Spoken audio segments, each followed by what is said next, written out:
देखिए ध्यान से, ट्रिग्नोमेट्री में हमारा एक प्रश्न ये भी आता है इस प्रकार से, काफ़ी प्रश्न, कि 3 मीटर त्रिज्या के वृत्त के केंद्र पर 1 मीटर चाप की लंबाई द्वारा अंतरित कोण होगा। इस प्रकार के प्रश्न हल करने के लिए पहला नंबर आप लोगों ने पढ़ रखा है ज्यामिति में, उसको थोड़ा याद करो।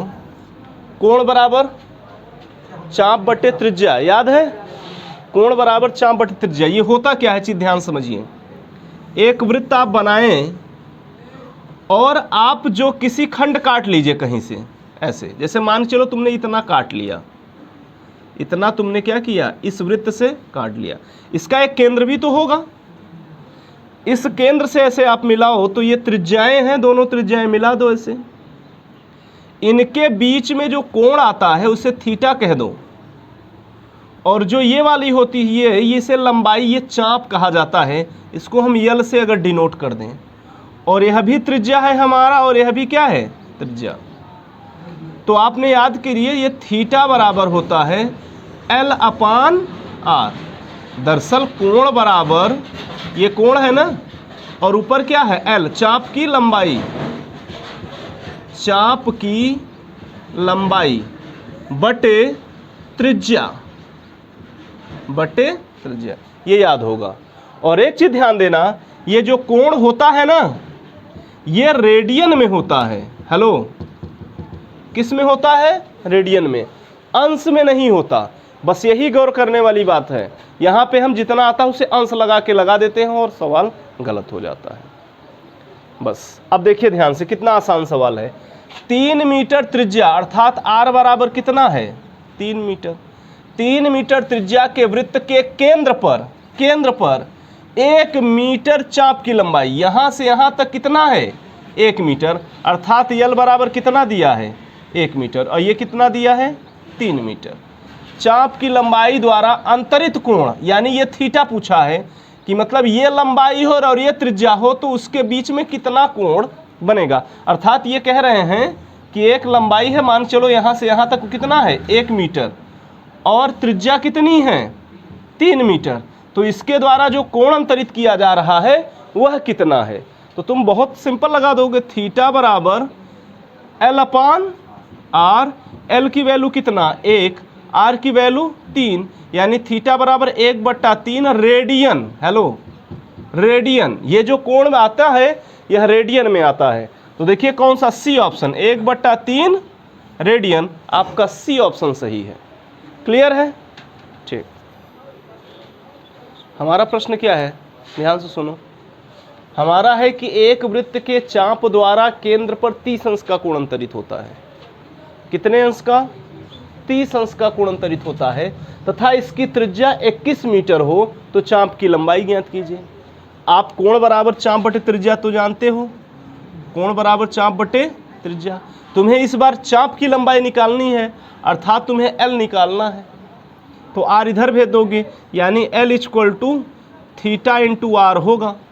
लेकिन एक बात गौर करना, हमने क्या कहा है, हमने ये कहा है कि जो थीटा होता है यहाँ पर वो रेडियन में होता है। जो हम कोण बराबर चाप बटे त्रिज्या लगाते हैं, निकालते हैं, उसमें हमेशा थीटा रेडियन में रखना होगा। अगर आप रेडियन में नहीं रख रहे हो तो गलत कर रहे हो, अंश में डायरेक्ट रखोगे तो गलत हो जाएगी सवाल।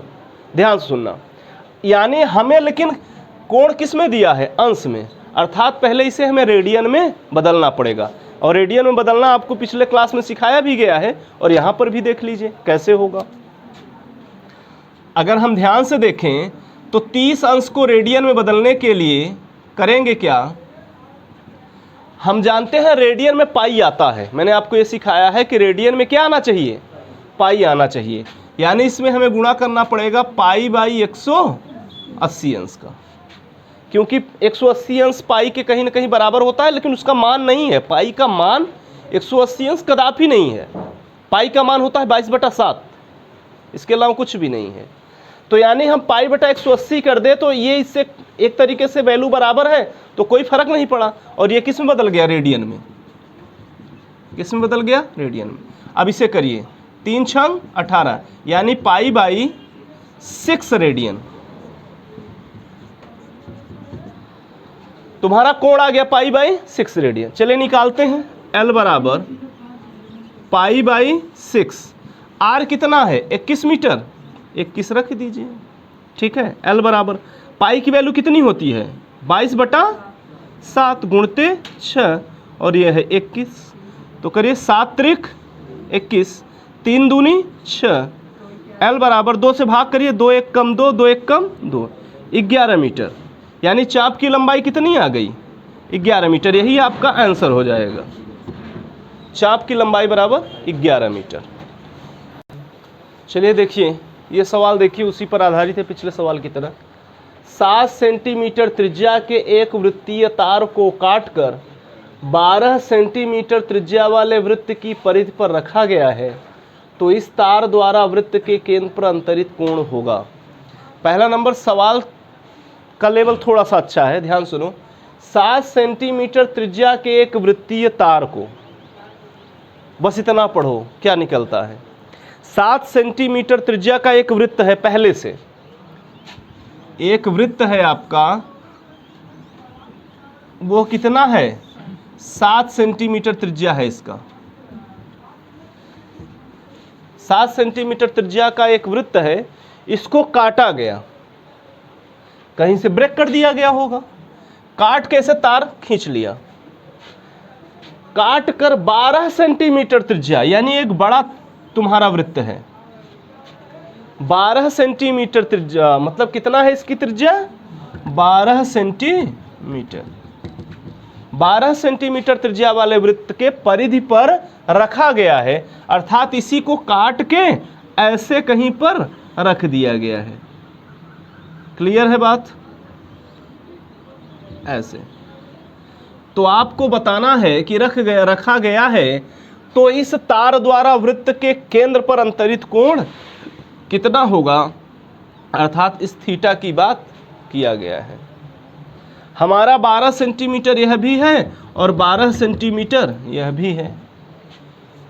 अब हमें ये वाली लंबाई हमें मालूम होनी चाहिए, और यह वाली लंबाई जो है हमें इसकी परिधि से मालूम होगी। जितनी इसकी परिधि होगी उतना यह इसकी चाप की लंबाई होगी। तो परिधि की लंबाई हम निकाल लेंगे, आ जाएगा। परिधि की लंबाई का फार्मूला आप लोग जानते हैं, परिधि बराबर होता है 2 पाई आर। तो अगर हम 2 पाई आर से निकालें, ध्यान से देखो, तो हमारा क्या हो जाएगा 2 पाई आर, यानी 2 पाई, और आर की वैल्यू कितना है 7 है, तो आप देखेंगे तो 7 दूनी 14 पाई, यानी हमारी जो यल की वैल्यू है यहाँ पे, यहाँ से यहाँ तक, वो कितना है 14 पाई है। क्लियर है बात? तो अब देखिए ध्यान से कि हम निकाल देंगे कि यल बराबर आ गया 14 पाई, और हमारी त्रिज्या जो है वो कितना है 12 सेंटीमीटर। इसका हम निकाल रहे हैं ना, तो हम इसका देखेंगे ना त्रिज्या कितनी है 12 सेंटीमीटर। यल मालूम हो गया, थीटा बराबर एल बटा आर, कोण बराबर चाप बटे त्रिज्या। चाप कितना है हमारा 14 पाई और त्रिज्या कितना है 12। ठीक है, अब ये हमारा अंश में आंसर दे दिया है, लेकिन हमारा जो थीटा आया है ये किस में आएगा रेडियन में आएगा, अर्थात ये सही अभी आंसर तक नहीं पहुंचा, सही है लेकिन आंसर तक हम नहीं पहुंच पाए हैं। तो हम अंश में अगर निकालें तो 14 पाई बटा 12 को हम किस में बदलना है अंश में, तो अंश में बदलने के लिए हमने आपको बताया है तो 180 बटा पाई का गुणा कर दो। कई लोग कहते हैं कि पाई का मान 180 रख दोगे आएगा वही आंसर, लेकिन दरअसल पाई का मान 180 होता नहीं है, ये इस तरीके से आता है। अब पाई से पाई हम कैंसिल कर देंगे, ठीक है, और काट दिया जाए, 2 छंग 12, 2 7 14, ये कटेगा, 6 त्रिक 18, 30 हो जाएगा, 7 त्रिक 21, 210 अंश। थीटा की वैल्यू कितना आ गया 210 अंश। बी ऑप्शन आपका सही है, 210 अंश। देखिए इस तरीके से भी सवाल आ सकता है, बहुत आसान सवाल है कि एक त्रिभुज के तीनों अंतः कोणों के मापों का अनुपात 3:4:5 हो तो सबसे बड़े कोण का माप रेडियन में ज्ञात कीजिए। आपको रेडियन में माप बताना है, लेकिन हम लोग अंश में जानते हैं, डिग्री में हम जानते हैं कि त्रिभुज के तीनों कोणों का योग कितना होता है, 180 अंश होता है। तो हम अगर अनुपात में कोई चीज़ दिया है, यानी 3:4:5, ये तीनों कोण जो हैं हमें अनुपात में दिए हैं, तो इसको हमें एग्जैक्ट वैल्यू की तरह अगर यूज करना है तो सभी में एक कांस्टेंट लगाना होता है। यानी इसे हम मान लें 3x, इसे हम मान लें 4x और इसे हम मान लें 5x।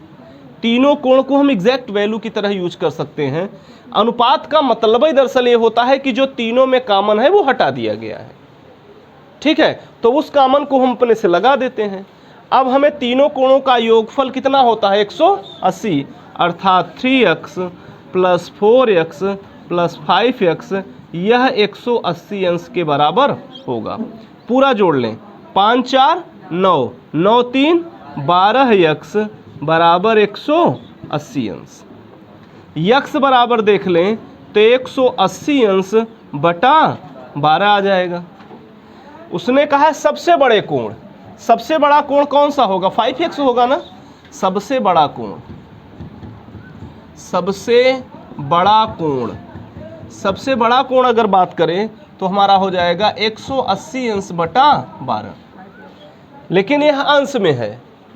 अच्छा ध्यान देना, 5 है इंटू 5, या तो आप ऐसे कहिए सबसे बड़ा कोण क्या है, 5 है, तो आप लीजिए 5, यक्स की वैल्यू कितना है, 180 अंश बटा 12। लेकिन अगर हम चाहें इसे, ये अंश में दिया है, हमें रेडियन में चाहिए, और हमने आपको बताया कि अगर रेडियन में ज़्यादातर आए तो उसे पाई में आ जाए, बस काम हमारा हो जाता है। तो अगर हम इसे चाहें तो पाई बटे 180 अंश का क्या कर दें, गुणा कर दें। अब हमारा रेडियन में आ जाएगा, 180 अंश से 180 अंश कैंसिल हो जाएगा, तो बचेगा क्या, 5π/12, यही आंसर हो जाएगा रेडियन में, ठीक है। देखिए हमारा सवाल अब क्या है कि एक चतुर्भुज के 3 अंतःकोण क्रमशः 70 अंश, 60 ग्रेडियन, 7π/6 रेडियन हो तो चौथा अंतःकोण कितना होगा। इसमें तीनों आपके मात्रक यूज किए गए हैं, अंश भी, ग्रेडियन भी और रेडियन में भी। लेकिन तुम ध्यान से देखो आंसर आपके, जो चौथा पूछा गया है वो टोटल अंश में दिया गया है। हम जानते हैं कि चतुर्भुज के चारों कोणों का योगफल 360 अंश होता है। 3 कोण हमें मालूम है, 360 में से इन तीनों कोणों को घटा देंगे तो हमारा चौथा कोण प्राप्त हो जाएगा। लेकिन जो हमारा 360 होता है वो अंश में होता है, तो हमें सभी को किस में चेंज करना पड़ेगा, अंश में। 70 अंश तो ठीक है, कोई दिक्कत नहीं है, लेकिन हमें 60 ग्रेडियन को भी अंश में चेंज करना पड़ेगा, हमें 7π/6 को भी अंश में चेंज करना पड़ेगा। चेंज करने के बाद हम 360 में से घटा देंगे, आ जाएगा आंसर। तो चलिए आओ पहले करते क्या हैं, इन्हें हल करते हैं। तो 60 ग्रेडियन को अगर हमें अंश में बदलना है तो हमें क्या करना होगा, ये ध्यान दीजिए। हम जानते हैं कि 100 ग्रेडियन बराबर होता है 90 अंश, जितना 100 ग्रेडियन होता है उतना 90 अंश होता है, एक ही बात है। तो 1 ग्रेडियन बराबर हो जाएगा 90/100 अंश। तुम्हें कितना, 60 ग्रेडियन निकालना है, तो 60 ग्रेडियन बराबर निकाल लो आप। 60 ग्रेडियन बराबर निकालेंगे तो 90/100 तो है ही है, इसमें 60 का क्या हो जाएगा, गुणा, और ये अंश में बदल जाएगा। तो आप 2 शून्य काट दीजिए इसके 9 छंग 54, अर्थात 54 अंश जो है 54 डिग्री आपका क्या आ गया, एक कोण आ गया। जो ग्रेडियन वाला था रेडियन अंश में चेंज हो गया है। अब हम क्या करेंगे, हम ये जो 7π/6 है इसको भी अंश में बना डालें, ठीक है, एक तो आ गया। अब फिर से देखिए 7π/6 को अगर हमें अंश में बदलना है तो ये पाई को हटाना पड़ेगा, तो नीचे पाई लाना पड़ेगा और यहाँ पर 180 अंश 180 बटा पाई, तो पाई से पाई हमारा हो जाएगा कैंसिल, और ये 6 से काट देंगे, 6 त्रिक 18 30 और 7 त्रिक 21 210 अंश। यानी हमारा जो दूसरा है वो क्या हो जाएगा 210। पहला मान 70 अंश हो गया, फिर 54 अंश हो गया, फिर 210 अंश प्राप्त हो गया। 3 कोण हमें मालूम हो गए। अब चौथा कोण तो आराम से आ जाएगा। चारों कोणों का योगफल 360 अंश होता है, तो 360 में से तीनों घटा दो, जो बचेगा वही चौथा कोण होगा। तो चौथा कोण बराबर 360 माइनस 70 भी कर दो, 54 भी कर दो, और कितना कर दो माइनस 210 भी कर दो। ठीक है, तो अब देखिए 360 माइनस सबको जोड़ लो तो कितना आ जाएगा 334 अंश। 360 में से 334 घटा दोगे तो कितना आ जाएगा 26 अंश। यही हमारा आंसर होगा। और देखिए कि हमारा कौन सा है ये 26, बी ऑप्शन। क्लियर है बात? इस तरीके से सवाल आ जाए।